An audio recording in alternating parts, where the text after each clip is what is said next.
Okay, recording is on. So we're Yeah, cultivating the body of light. we are literally cultivating the body of light. And so this first set of movements, its objective is to make us aware of how the light flows through our body so that we can feel it and experience it rather than just think about it. Okay, so I'll get back and see if I can stay on screen. Yeah, this works. Okay, so the first one, you've seen it before, is where you sensitize your hands and you tickle your hands until they start getting really itchy. And the reason why I do it very gently is that it's subtle at first. And so when people are first learning it, they have a hard time feeling the subtle. And then you do a little bit of tickling right in the center, and it should feel like it's itching. Yes. Then you place it before your body, just below the navel, and slowly start moving in and out. And pretty soon you'll start feeling like you're pulling invisible taffy on the way out. You're pushing against an invisible ball on the way in.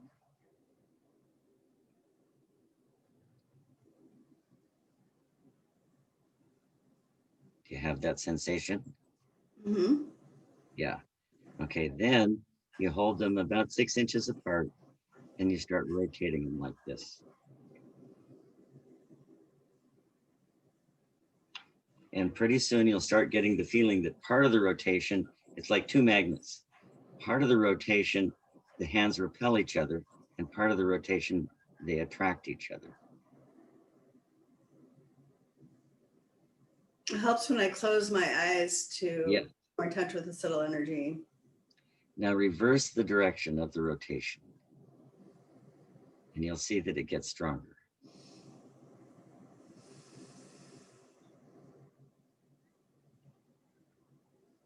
Okay, now the hands are pretty strong.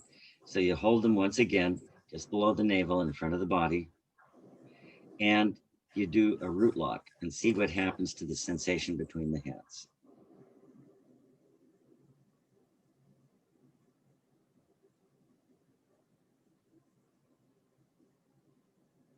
Can you feel that pulse between the hands? I can. Yes. So that's one of the reasons why sexuality is involved, is because it strengthens our light body. Mm-hmm. Okay, now there's another one. Hold the left hand facing up and the right hand right in front of the heart and do the root lock.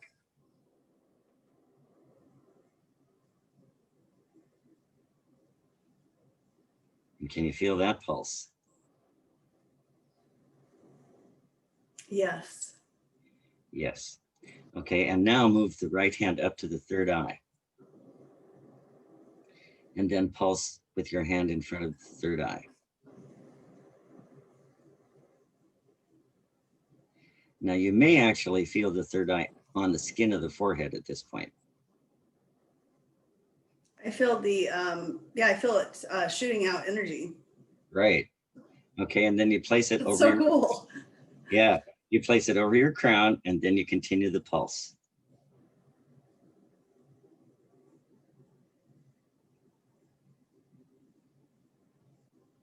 Okay, then slowly lift the hand and open it to the sky.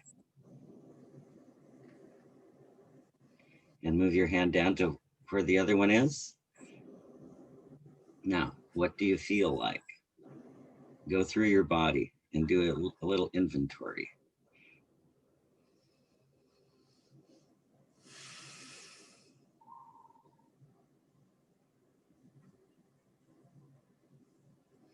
I feel like I'm syncing up.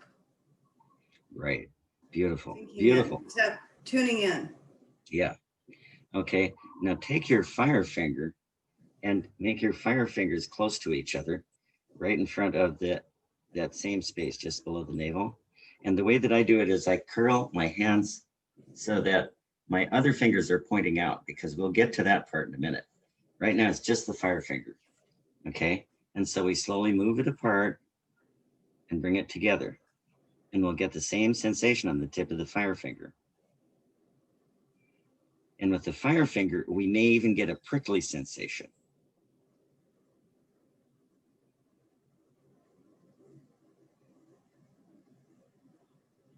So can you feel that string of energy between the two? Yes. Inside your light body, you can see that. And you may be able to see it if there's kind of a dark area behind your fingers. You may be able to see a thread of light between your fingers.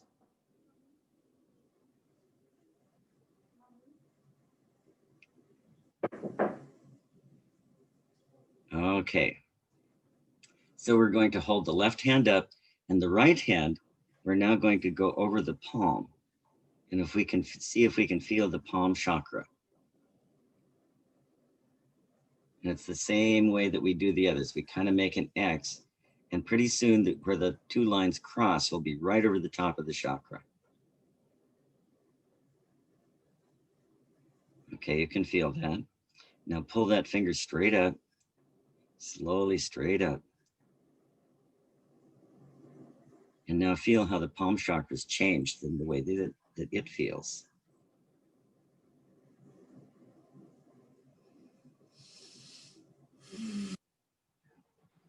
Yes. Yes. Okay, now next, we're going to make kind of an X design over the third eye so that we can locate exactly where our third eye is. And with everybody, it's in a little bit different location. And sometimes within us, it'll move slightly. So we find the center of the third eye and we start going slowly in and out like we were with the others.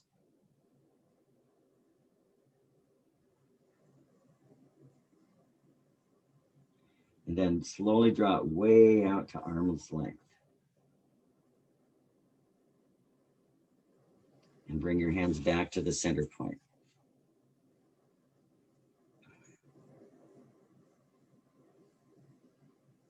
Way out to arm's length. And then lower your hands. Now, what does your third eye feel like? It feels more activated. Mm-hmm.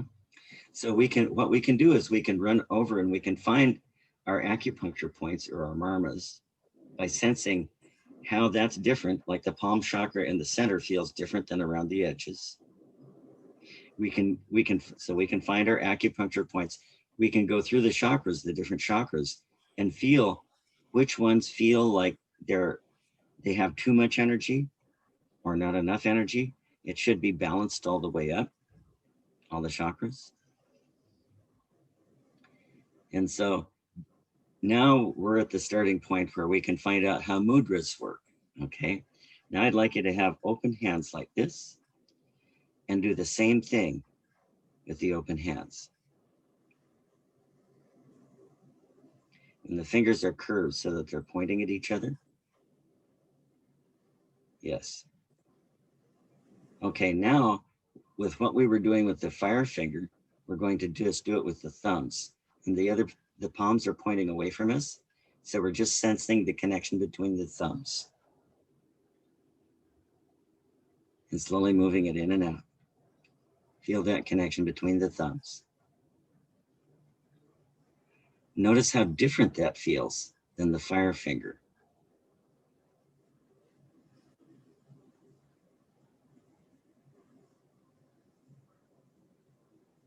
Okay, now we're going to do the Jupiter finger or the index finger.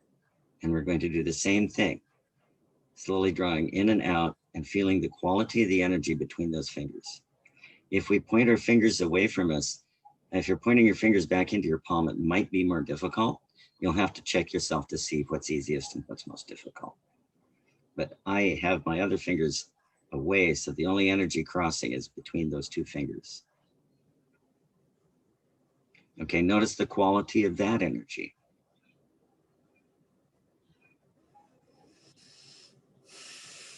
Okay, now we're going to do it with the ring fingers. Same thing. See if we can feel the light. Actually, it's all light. Energy is just another word for it. And we can see it between those fingers. Now, if you can feel the difference between every single finger the first time, you're a freaking genius. It takes a while to get all of these differences, but this is the process. Okay, and then the little fingers.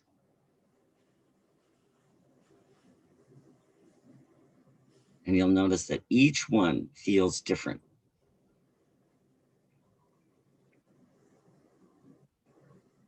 So each one has its own frequency of light. Okay. Now I want, oh yeah, very good. Okay. Now that part is complete. So now what we've done here is we've gone through, I mean, basically in what, 5-10 minutes, we've gone through the whole process. And this is a practice that you can do with yourself, to go through these various things, to tune yourself in so that you can feel this stuff. So if you, for me, it's easiest if I do it like after some kind of exercise. So for me, what Hatha yoga is for is that's one of the exercises I can do to kind of loosen the body up so it feels comfortable so I can do the practice. And so that's kind of its role for me. It's like going to the gym or riding a bicycle or doing something like that. It loosens my body up so that it can flow easily. So that's what it is supposed to do. Then we're tuning ourselves into the subtle energy. Yes. And so with Hatha yoga, and that's one of the reasons why anatomy doesn't matter for us. Hatha yoga is just to make sure that you don't hurt yourself and things like that. And the way that we've done it, it's so that you can be really stretchy and you can put your foot behind your head or whatever. But for us, it's like what we start with is after they're done. This is literally what's next after Hatha yoga. So yes. Once you've done your Hatha yoga, your body is open and prepared, and then you begin these practices. Yes. And that's why we don't. Is this something that you recommend doing every day until you kind of get to a point where you feel more aware of the subtle energy world? Do it on a semi-frequent basis. The everyday thing, the one thing that every day really makes a big difference with is a specific practice like the cobra breath. Mm-hmm. This set of movements that I've just shown you, that's simply, that quick little tune-up. You could do it like before meditation or anything like that. You just kind of do a quick run through so that you can feel all the different elements of the light within your body. Then you begin your cobra breath or your meditation or any other kind of work. So you think I should do this prior to doing, because what I'm doing every day is a chakra opening and the cobra breath. So I should do this prior to the cobra breath. Just on an ad hoc basis, because I don't want you to make your practice huge. Okay. So, well, I just think that my feeling is that I should do it after I open my chakras and do the cobra breath. It will be easier after. Because I would have more like sensitivity, yeah. My perception. Yeah. Okay. Because those are preparation for this as well. In my understanding, where we're going with all of this is we're going to a place where we experience how we are literally woven into the world around us and there are no boundaries. Mm. And that's where we're going. And so as we kind of move back from that, we realize, there's threads of connection between different things. And then, things are feeling kind of distant and separate. And then we're inside our bodies. So that's kind of like different layers out to where we're realizing that we're truly woven into the universe. So beautiful. Okay, so tapestry of creation. Yes, actually the design on the pillow to your left is excellent. And that's one of the reasons why I like a lot of the paisley designs and some of those designs from India that where things are swirling around each other. It feels like that. And so it's a reminder. Like an Alex Gray illustration. Yeah. Like an Alex Gray. Grid of the interconnected grid of life. Yes. Yes. There's something I want to show you. I'll be right back. Speaking of Alex Gray.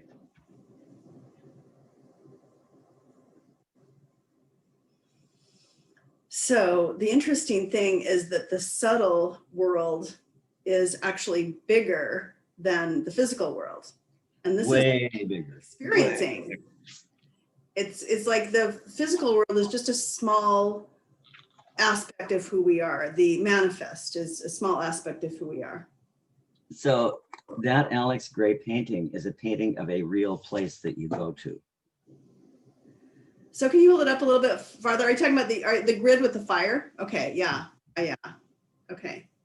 Yep. Let's see. I've got to look at my other thing. I've got things falling. I love that. You know, I've been there. Oh, yeah. Yes. It's freaking amazing. Yeah, yeah. Another artist, Abdul Mati Klarwin, drew a landscape of that location right there. So I don't know what it is, but I've been there too. I went there when I was 18. And so I don't know what the heck it is, but I know that it's a real place. Yeah, I was on synthetic DMT at the time. And the vibration, like you can feel the, you can feel the sort of tapestry. Yeah. But then I also heard it, this. Yeah. Yes. And it was like, whoa, so cool. I was on drugs. Cool. I did just as a little side note, I'd like to talk for a couple minutes about my guess about how drugs work with us. So let's say that we're, like antennas and receivers and connection, and we're connected to the world around us. I think what the drugs do is that like they throw up like a red filter or a blue filter or something like that, so that we can see the world in a different way, and we see things that we wouldn't normally see that are there. We just have different representations of them.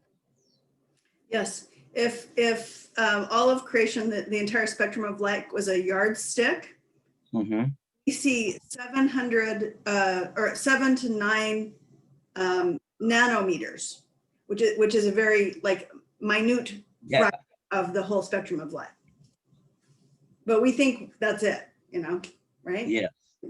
Actually, Kai was telling me that that researchers have discovered one of the basic pulses that black holes have. And it is a hertz that is so low that there's no wonder we can't hear it. But they have a regular pulse. Yes. Okay. You hear it when you're on the grid. Yes, yes. Okay, so now I'm going to check and see what the next thing is here. Okay.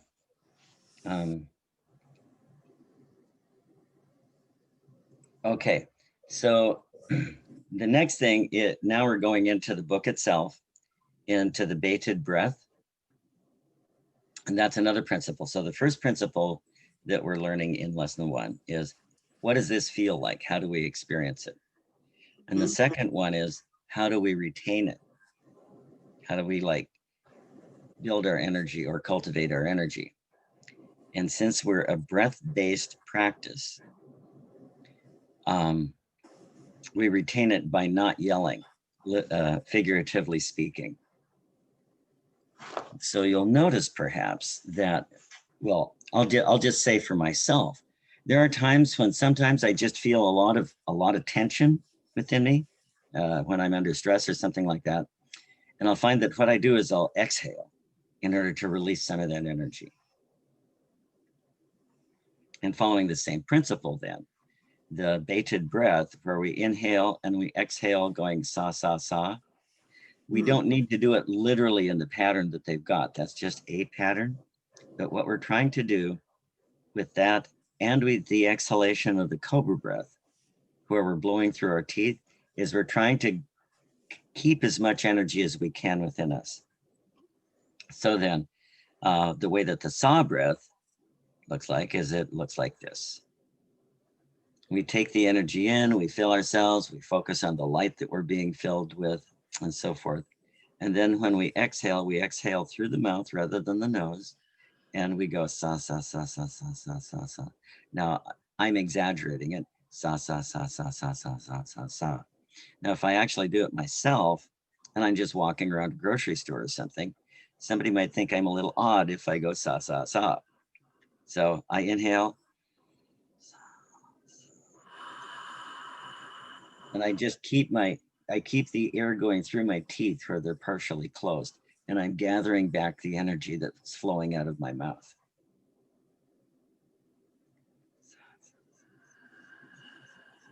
So I'm root locking when I'm inhaling with the hum. Is that right? Yeah, okay, so that's very good. And you brought something up that I think is important. For me, the root lock is the most fundamental of the locks, because what it does is when we have a completely relaxed pelvic floor and we inhale, there's energy that goes out through the pelvic floor. So if we tense the root lock up just a little bit, it doesn't take much, just a little bit. And when we inhale, we keep more of it in our hips.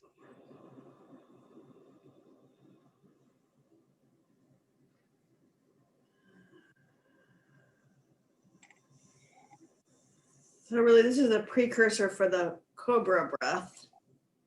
So Right. you're just basically doing the same action with the hum way in and the sa, sa, sa on the way out. Right. Teeth. And where I'm going with all of this is something that became very important to me when I was young. I wanted to be able to do my yoga while I was buying peas at the grocery store. Because for me, if it can't be used in real life, then it's not something for me. So I'll take a practice like the one that we're doing, like the smiling exhale of the cobra breath or the sa, sa, sa. I'll take that and I'll make it subtle enough so that I can do it any place that I want. And then I can use it wherever I want. And for me, this is one of the big reasons.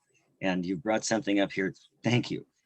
Maybe the biggest reason why I ended up following a breath tradition rather than something that I'm more naturally accustomed to, which is moving my body around a lot, from years of, martial arts and racing motorcycles and all this kind of stuff. What got me to follow a breathing tradition was the idea that I can do it anytime I want. And so people often ask me, well, do you do your daily practice? I'm not doing it like that anymore. It's like, I'll take a breath and I'll just, and I'll take a moment to do that while I'm driving or when it's not like I have to go to a special place anymore to do it. Because you've cultivated that your entire life. Right. And so so all I have to do is remember, and I'll just take a breath, and it's different breaths depending on what I want to do. And then that's it. I'm just proceeding through my day. So the temple's here. Beautiful. The temple's in our own heart. Yes. And so I think that's a really key thing too, is like meditating, like you can't do that at the office or something. Right. People are gonna be like, what the hell is she doing over there? Is she sleeping? Right. But if it's just breathing, you can do that at the office. You can do that, and you should, because you're not going to wait on your coworkers or whatever. You're going to be in a more balanced place. That is the power of this system. You can carry it with you. And I realize the Kundalini representation of Hamsa is Satnam. Yes. The same thing, Satnam. And man, I haven't done Satnam for ages. Yeah, the teacher is within. You're talking about the 3HO version, right? The Satnam, that one? Well, I wouldn't chant it like that, but yeah, I mean, that would be like the Kundalini version, or, like the Kundalini yoga version of this. And really, I think the translation is the teacher is within. Yes. Yes. And the reason why they do it that way is the Sat triggers the Kunda. So we get a jump of energy, and then Nam is where we quiet it down.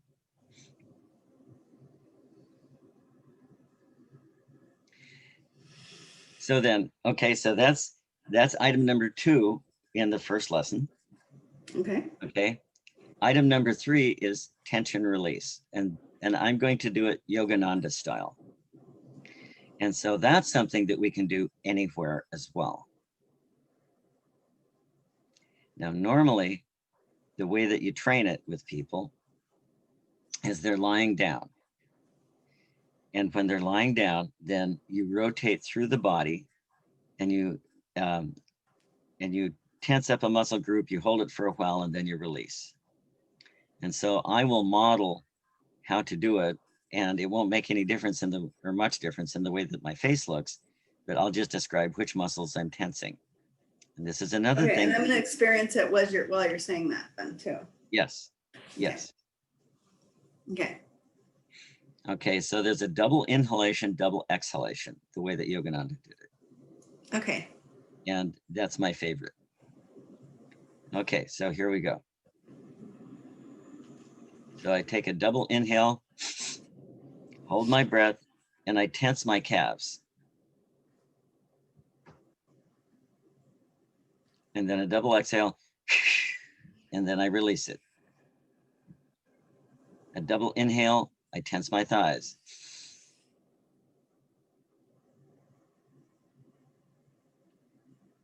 A double exhale, and I release my thighs. A double inhale, and I tense my hips and my root log and the bottom of my abdomen, that whole area. And a double exhale, and I release.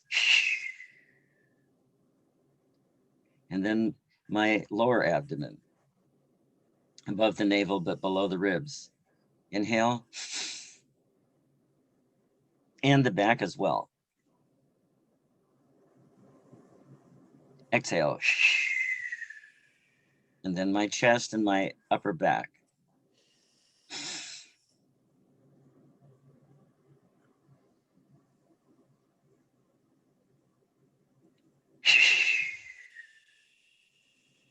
And then my forearms.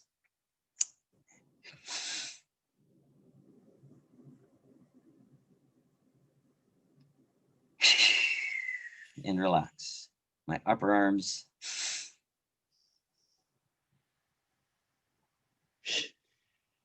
And relax. My shoulders and neck.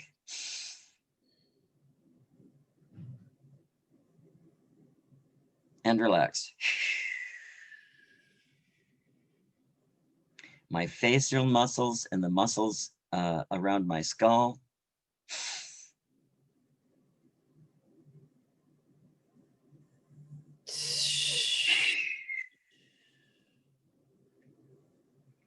Okay. So that is the basic tension release pattern. There's different ways that you can do it. You can do like individual legs or individual muscles or anything, but that's the basic pattern right there. Mm-hmm. So it's a double inhale, you squeeze the muscles, then double exhale as you release. I have a question. Would it be beneficial to do the root lock as well as tensing the other part of the body, or should I just? I save that for when I tense the hips. Just when I tense the hips. Okay. Yeah. The other thing that one of my teachers for my yoga training, teacher training, was saying, she's like, you could spend your whole yoga class with Mula Bandha, and that would actually be effective because you would actually retain the energy more. What do you think about that when you're doing hatha? I used to do that. Okay, so that's a good thing. Okay. Yeah. Makes sense. I mean, you're retaining the energy. Yeah. This has a little different purpose. This is like, in a way, like doing a hatha yoga set, but instead of stretching the muscles, we're doing tension release. And the objective of this yoga set is, if we've got areas where we're holding tension, like often up in the shoulders or something like that, this gives us a chance to relax those areas. And be aware. Like sometimes we're walking around with like this holding. Yeah, with our shoulders in our ears. Really aware of it until we're like, whoa, man. Yeah, like I'm stressed out, like I'm holding all the time, whatever, right? Yeah. Okay, so once again, this is something that we can carry with us. We can do it in our office chair. We can do it while we're driving, different things like that. And by the way, I think, it's been so wonderful to go through the pilot class to really help me target a sort of core set of what we need that we can carry with us wherever we are. And I've decided that that's really, I think it's the most helpful thing that I can offer at this point. It's something where you don't have to go to class to do it. You don't have to go to a temple to do it. You can do it wherever your body happens to show up. Yes.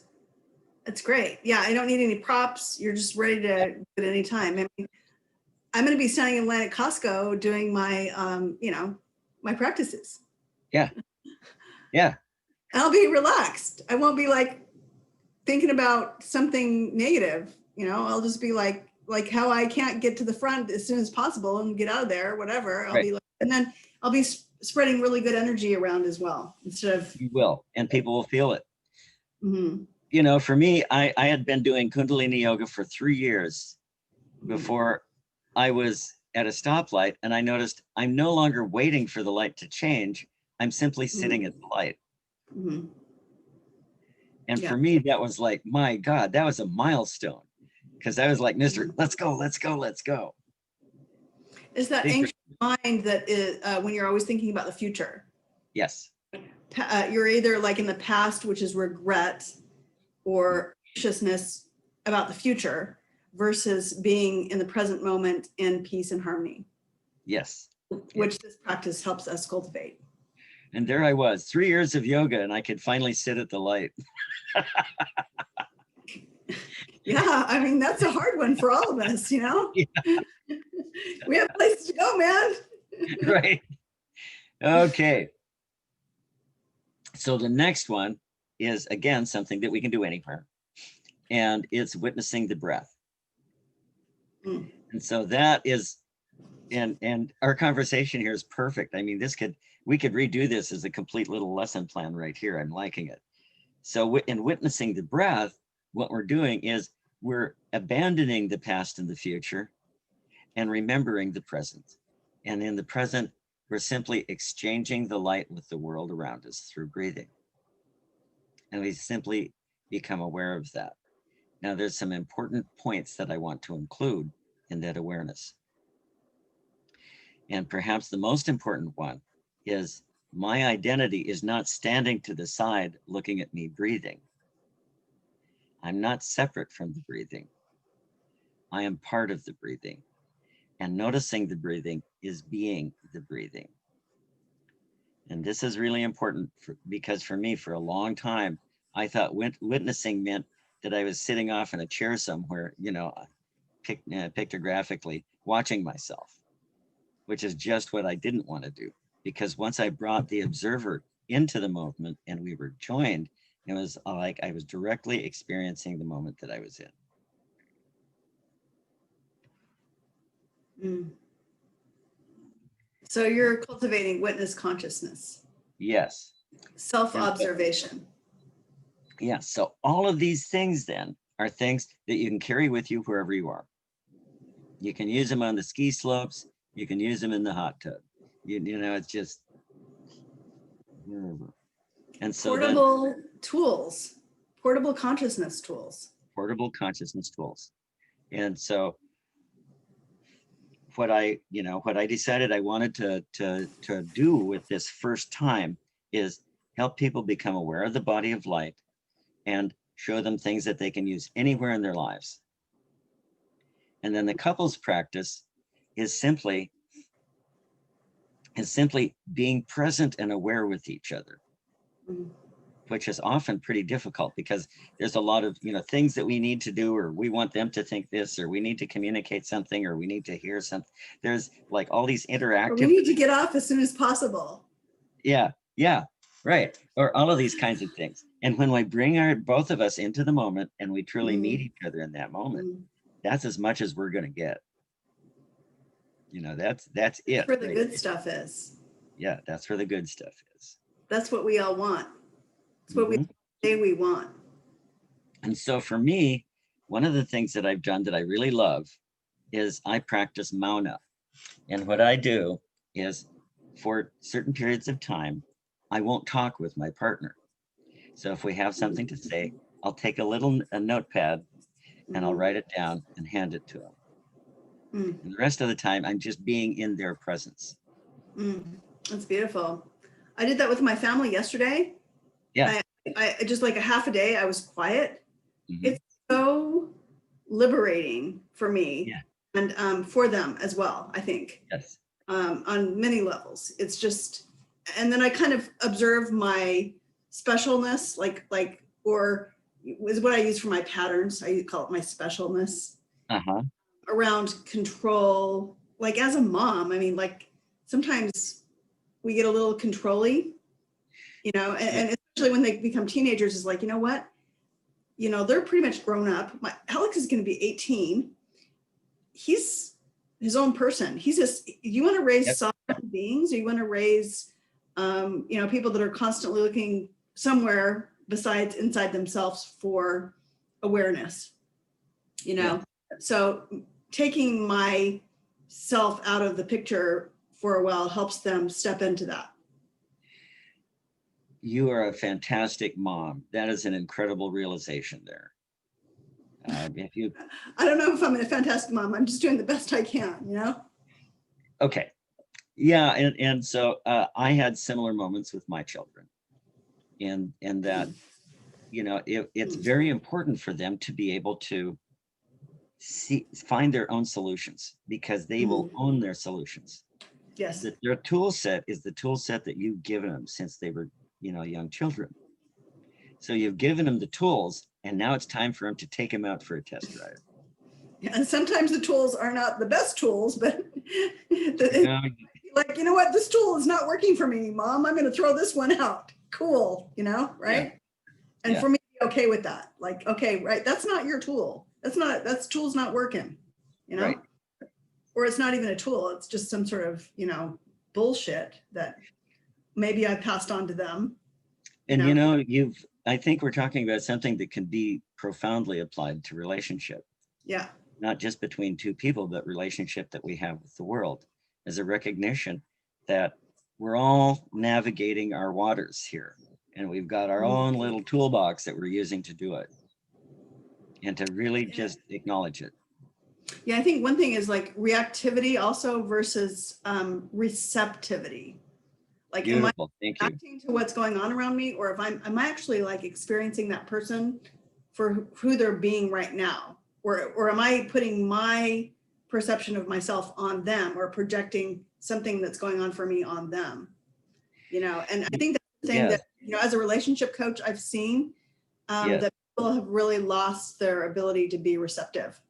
Like they don't know how to do it, and they're all looking for relationships, you know, most of us, I mean, myself included, out there looking for relationships. At least when I was, you know, dating back in the day, I was looking for someone to like complete me to a certain degree versus a complement to what I'm already bringing to the table, you know?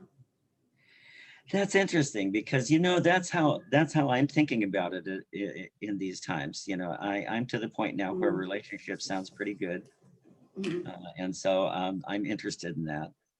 And the way that I'm looking at it is like, it's more like a fellow explorer of this thing called life, rather than somebody that's going to help me out with the things that I haven't figured out. Right. Yeah, they're going to support you, but it's not their job to like do it, you know, like fulfill that aspect of you. Right. Yeah, only you can do that. Yeah. Yeah. Okay, so I think we've got lesson 1 here, so I'm going to stop the recording. Awesome. Namaste. Namaste, my friend.